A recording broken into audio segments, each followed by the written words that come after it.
1. 하고 싶은 일이 계속 바뀌어요. 중학생들에게 진로를 물어보면 많은 아이들이 말합니다. 잘 모르겠어요. 하고 싶은 게 계속 바뀌어요. 사실 그 말은 너무 자연스러운 이야기입니다.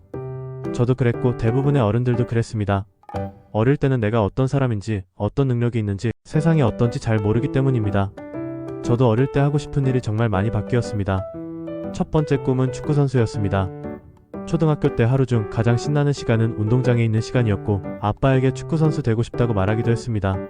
하지만 그때 아빠는 돈 많이 들고 백 없으면 어렵다고 말씀하셨고 저는 그 말에 쉽게 마음을 접었습니다. 한 번쯤 축구부에 들어가 보겠다고 해볼 수도 있었는데 그렇게 적극적으로 움직이지 못했습니다. 중학교 때는 체육 선생님이 되고 싶었습니다. 운동을 잘했고 체육 선생님이 칭찬도 많이 해주셔서 내가 잘할 수 있는 일이라고 생각했습니다. 하지만 고등학교에 올라와 보니 체육교사를 준비하는 길이 제 마음과는 조금 멀었습니다. 그래서 또 자연스럽게 꿈에서 멀어졌습니다. 고등학교 1학년 때는 대통령이 되고 싶었습니다. 기도하던 중 너는 대통령이 되리라는 생각이 들었고 그 말이 저를 크게 자극했습니다. 그 후로 정말 열심히 공부했습니다. 등수가 쭉 올라갔고 생활의 모든 중심은 공부가 되었습니다. 하지만 그 꿈은 제 진짜 마음에서 나온 꿈이 아니었습니다. 그래서 결국 수능을 앞두고 탈진했고 내적 동기가 없는 목표는 오래 갈 수 없다는 걸 깨달았습니다.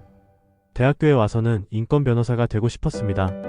사람을 돕는 일이 멋있어 보였고 내가 의미 있다고 느낀 일도 바로 그런 일이었습니다. 하지만 실제 단체에 들어가 보니 제가 생각한 모습과는 또 달랐습니다. 그리고 나는 평생 인권 문제에만 집중할 사람은 아니란 것도 알게 됐습니다. 이렇게 돌이켜보면 제가 포기한 많은 꿈들은 사실 후회되지 않습니다. 그건 제 진짜 꿈이 아니었기 때문입니다. 하지만 한 가지 아쉬움은 있습니다. 바로 조금 더 적극적으로 내 가능성을 시험해보지 못한 것입니다. 축구가 좋았다면 한 번쯤 축구부 문을 두드려볼 수 있었고 공부가 필요했다면 수학 문제를 더 깊게 파볼 수도 있었고 인권 변호사를 꿈꿨다면 스스로 더 적극적으로 활동을 만들어 볼 수도 있었습니다. 그런데 저는 상황이 안 된다, 조건이 어렵다, 환경이 부족하다 이런 이유로 스스로를 제한했던 순간이 많았습니다. 하지만 어른이 되고 나서 깨달았습니다.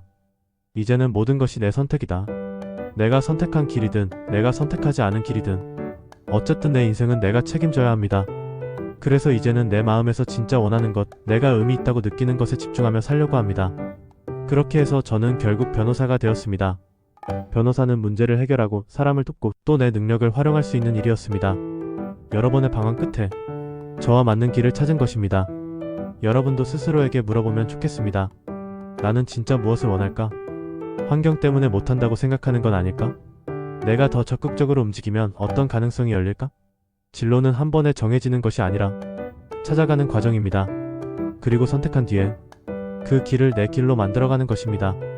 흙수저 가정에서 평범한 성적으로 시작한 저도 여러 번 흔들리면서 지금의 길을 찾았습니다. 여러분도 할 수 있습니다. 여러분의 진짜 꿈은 여러분의 선택과 행동 속에서 조금씩 드러납니다. 그래서 저는 말하고 싶습니다. 내가 진짜 원하는 것에 집중하세요. 그리고 적극적으로 시도해보세요.